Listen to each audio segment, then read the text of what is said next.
Well, hi everybody. I'm John Ritland, and this is my review of AEW Dark Cruisin Miami. One match from the Jericho Cruise, and then two from the Bash at the Beach in Miami. And then also two individual matches. I'm including those. They were put up on AEW's YouTube channel. One today, earlier today, and then also one in the very recently. It's just strange because those were also from the Bash at the Beach and Miami tapings, and if you combine them together, it would have been 58 minutes, so it would have been better than 32 minutes for this episode of Dark. It's 3 minutes longer than last week's episode. It's just very, very strange. I'm really glad they're putting these Dark matches on here, but it's just weirdly formatted. And also, a couple of these matches were not very good, and I'll get into why. So we get Nyla Rose versus Shanna, or Shayna, I think it's Shanna, tables match. This actually was the one that intrigued me the most because they've had a nice build to this. Over the past 6 weeks, 6 weeks, even almost close to 2 months, we've had a nice build with this. This is pretty good stuff, and I'm impressed, with both women. I think that Shanna has a ton of potential. Nyla Rose is a beast. She has really good strength. We get a couple table teases. Shanna does hit a nice top rope hurricanrana, tries to get Nyla Rose through a table, doesn't end up working on the apron. Nyla Rose chokeslam, puts Shanna through the table, and that's it. She wins. Okay, nice way to build it. Shanna didn't look totally weak because she did fight back and everything, but she just couldn't overcome the strength.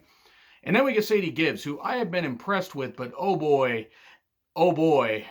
this just did not fire at all. Now, she did attack Nyla. She was trying to save Shanna and be like, no, you know what? I'm going to be a beast here. I'm going to take you down.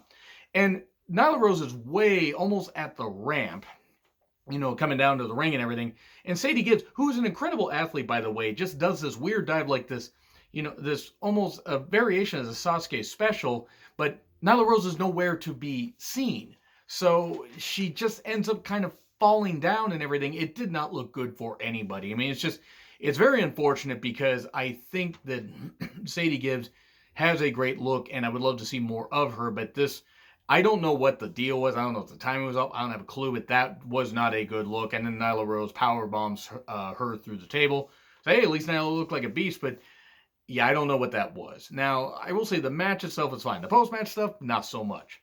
And then we get QT Marshall. I found out that's how I'm supposed to say it. Versus Kip Sabian and with Penelope Ford, referee Aubrey. Cool. Great to see Aubrey there.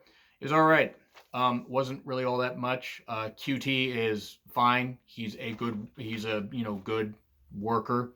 It's nice that he's getting featured here, and you hear his backstory in like a older episode of AEW Dark. I know I say older, like it's been around forever, but it was one of like the first few episodes. It was really good stuff though, and Penelope kept interfering. Sabian mocks a fan at one point. I don't know why, and Penelope helps Kip Sabian get the victory, holding his arms over the ropes, while Aubrey doesn't see. Okay, so Sabian gets the victory. Now, there is a match that was actually taped earlier than this I'm going to get into here, but I know that they're trying to build up Kip Sabian by giving him some quality wins, and QT got him over pretty well, but this match is okay. And then we get the Dark Order that I fucking hate. I'm sorry. I'm just quick rant. I fucking hate the Dark Order. And do I hate the talent? I wouldn't know these guys if they showed up at a show wearing shirts saying who they were. I would completely forget who they were because the gimmick is just that dumb and that honestly that forgettable. It generates nothing but like disdain for me. And I'm not talking like, oh, they're heels. I want to see them get beat up. I'm just like, this is stupid. This would have been stupid in the Attitude Era. It's like a bad version of the Corporate Ministry, which was absolutely shit. I like that it's like, I credit AEW for trying to do something with them, but seriously, it's fucking dumb. They took on Sonny Kiss and Brandon Cutler, and earlier, it was either last week or the week before, on Dynamite, the Dark Order were talking about going after people, and Brandon Cutler's name was mentioned, so that factors in here. Sonny Kiss, are they going to use Sonny Kiss on anything other than AEW Dark? I mean, I know he was in a Battle Royal spot on Dynamite. I'm not saying he's ever going to be a world champion, but they touted him being signed, Gay Man being in AEW, all inclusive and everything. They made a big deal out of that. And I just don't know what the deal is. I mean, it just give him some substance, give him something. He's a good athlete. He's a very good athlete. Just make it more than him about him just being gay. At least in my opinion. At least that's the view I'm getting from how they're presenting him. I don't know. Let me know what you think in the comments. I think he's got something, but they need to present more. They need to not just present him in these short matches. This match went about 3.5 minutes. Of course.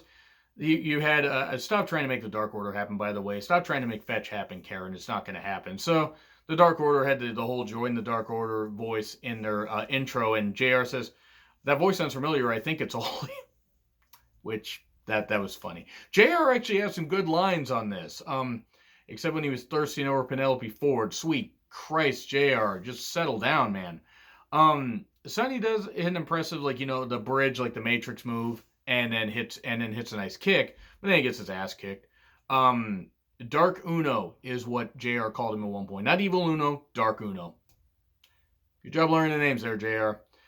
Sonny got pinned after the fatality, according to Excalibur. Boy, I like Excalibur, but he overemphasizes a lot of shit. They never touch Brandon Cutler. That's building up the whole thing. Maybe he'll join, because Brandon Cutler is a good worker. I'm glad that they decided to try and change his gimmick, but I'm not going to care if he joins the Dark Order. Nothing is going to help them. You could bring in Matt Hardy to be the leader once his WWE deal expires. It's not going to help the Dark Order. You could have Daniels be the leader, and I love Christopher Daniels. It ain't going to fucking help the Dark Order. Disband the Dark Order. Not join, disband the Dark Order. In fact, I'm going to put that in the description because, I'm a goofy little fan like that. Bonus matches from the it's a bonus Rock and Rager match. It's Phoenix versus Joey Janela. Why did they do this to Phoenix? Seriously. I've seen both these guys live. Phoenix on his worst day is still 200% better than Joey Janela could ever be on his best day. I've seen Joey Janela twice live. I don't get it. I don't. I really don't. He did an Enter Sandman thing because he loves White Claws and everything, and he was doing that. That was kind of cool to sing Enter Sandman, but unfortunately the song was more over than him. Whatever. Of course, the crowd was chanting bad boy shit at one point. Well, I mean, they're at least right about, what he is. He's a bad boy, and he's also shit. Or he's just bad, and, he's completely shit. So we get Phoenix diving, a DDT on the apron, by the way, the hardest part of the ring. Phoenix, healing it up, really doing a great job healing it up, because he can be a high flyer, but he can also do some good stuff like that. Cut her off the ropes for 2, and then Janela hits a backbreaker on the apron, very unsafe, hits a corkscrew package pile driver, very unsafe. Diving elbow for 3. Why did Phoenix lose? I don't fucking know. They're building up Janela and Kip Sabian, so I guess that's why. But seriously, Phoenix and Pentagon, have been are two of the best, fucking two of the best wrestlers, I would argue, in in the world. Lucha may not be for everybody, but they're just so goddamn smooth and fluid and everything, and super nice guys, by the way. Well, especially Penta. I got to meet Penta, really, really nice. But they deserve better than it. I don't know why Phoenix is losing to Janela. It doesn't really do anything for Phoenix. So we then get Kip Sabian with Penelope Ford versus Michael Naka. Get this fucking idiot off TV. He may be nice. I don't care. It's a stupid gimmick. The whole oil thing. I'm gonna quote all the stuff that I wrote down from commentary. Conversation between JR and Shivani. I wonder if Penelope Ford has an older sister. Shivani, why would you wonder that? Maybe I want to do a podcast with her. And then Shivani's like, oh, okay, I wasn't sure. He's like, yeah, you got to be careful when you ask me questions. Like, yeah, I do. Excalibur, Turkish oil wrestling, which caused Shivani and JR to just lose it. JR's like, what the hell's this? When he pulls the baby oil out, it's fucking stupid. Nakamura slips, and so does Sabian. And then Penelope Ford distracts the referee for 18 hours of this, 8-minute match.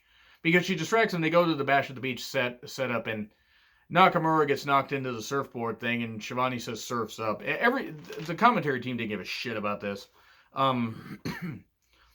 JR is at one point because Nakamura just shoots oil on Ford. No, that's not a euphemism. He says he just drenched that woman in oil. And I don't know why that popped me. And then at one point, Penelope is just squirting oil, the baby oil, at Nakamura. or Nakazawa, man. I mean Nakamura. God forbid if it was Nakamura. Nakazawa.